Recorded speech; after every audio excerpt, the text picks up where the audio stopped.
भाऊ हे तुम्ही बोलताय?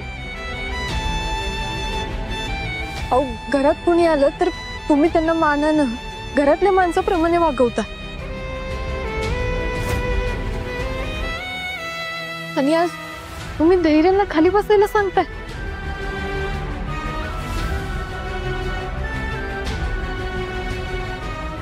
घरी आलेल्या पाहुण्यांचा असा अपमान कसा करू शकता भाऊ तुम्ही? पाहुणे? हा पाहुणा कधीपासून झालाय घरचा?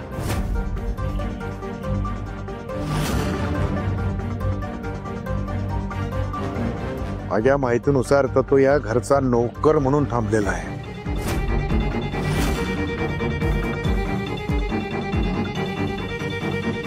आणि ते त्यानं मान्य पण केलेलं आहे ना लक्षात?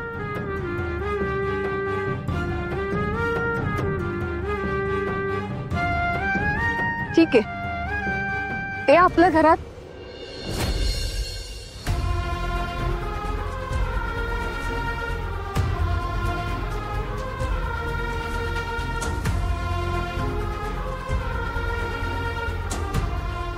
घरात काम करायला आले असले तरी त्यांच्याशी असं कसं वागू शकता तुम्ही भाऊ?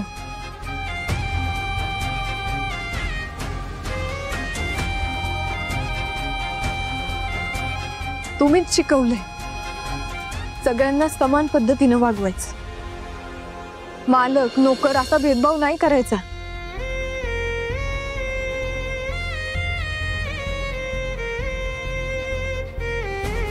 मग आता तुम्हीच त्यांना जर एवढा उघड वाटत असेल, यो घराचा बाहेर जायचा दरवाजा उघडा आहे त्यांच्यासाठी।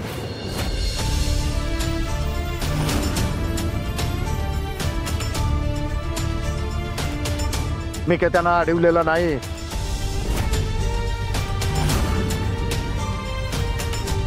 जाऊ शकतात ते।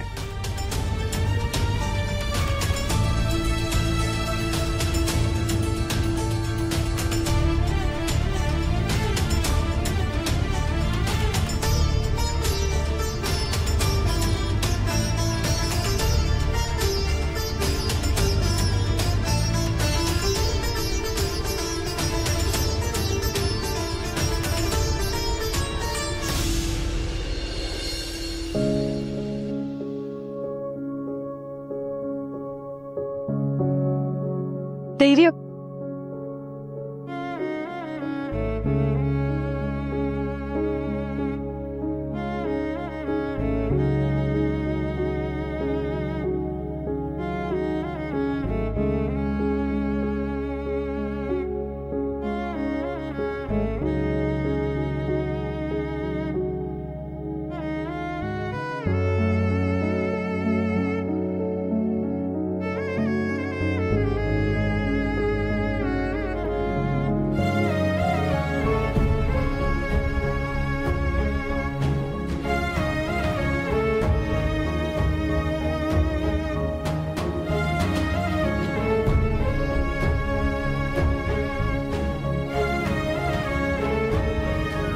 वंसा, हो काय करताय तुम्ही?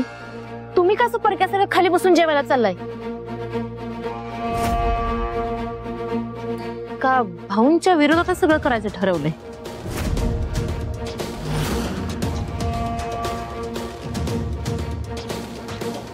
मी भाऊंना विरोध नाही करते, मी अन्यायाला विरोध करते आणि तो मी कायम करणार। जोपर्यंत अन्याय करणारा अन्याय थांबवत नाही।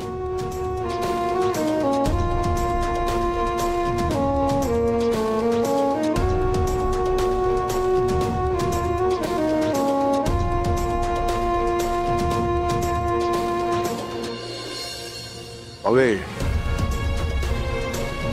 मी आजपर्यंत कुठली पण गोष्ट विचार न करता केलेली नाही।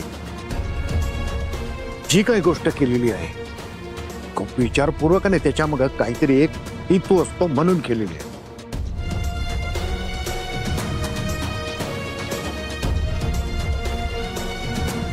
आजही मी तेच केलेलं आहे, विचार करून काही गोष्टी केलेल्या आहेत आणि बोललेलो आहे।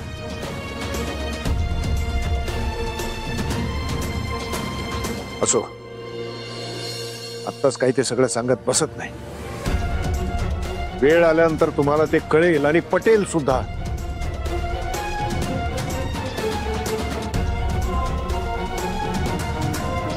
राहू द्या, दिवसभर सगळे थकून आलेले आहेत. जेवणाची वेळ आहे. जेवणाच्या टेबलवर सगळे बसलेले आहेत आणि आता जेवणाच्या वेळेस मला कोणतीही किरकिर आणि तनतन नको आहे. जेवा.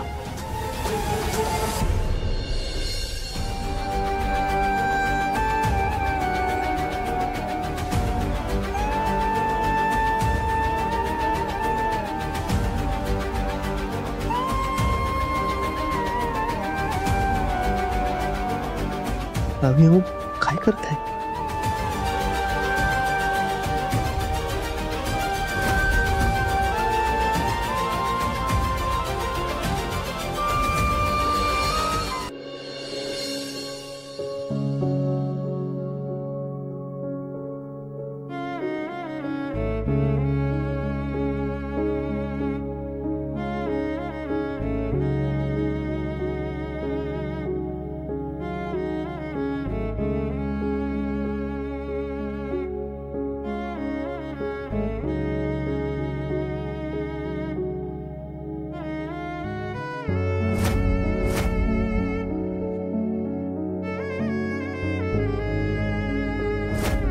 मला जेवायला चमचा मिळू शकतोय काय? अनुराधा, चमचा द्यायची काही गरज नाही.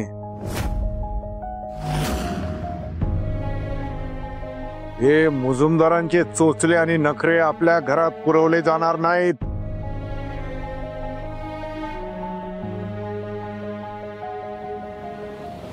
इथं नायकांच्या घरात वरण भात चमच्यानं नाही तर हातानं कालवून खाल्ला जातो.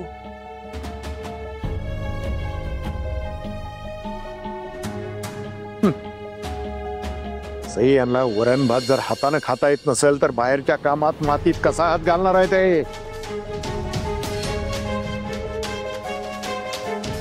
त्यांच्या ज्यानं नाही होणार आहे.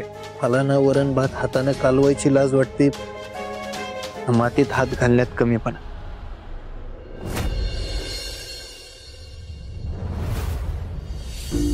हे तर माझ्या हातात.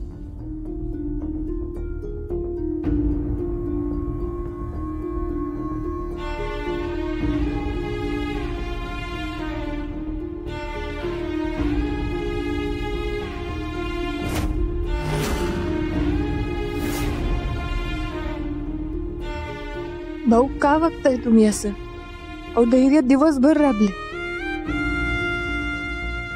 मी तुमचा त्यांच्याविषयीचा राग समजू शकते. खरं जेवणाच्या ताटावर तुम्ही असं माणुसकी सोडून कसं वागताय? त्यांना 2 घास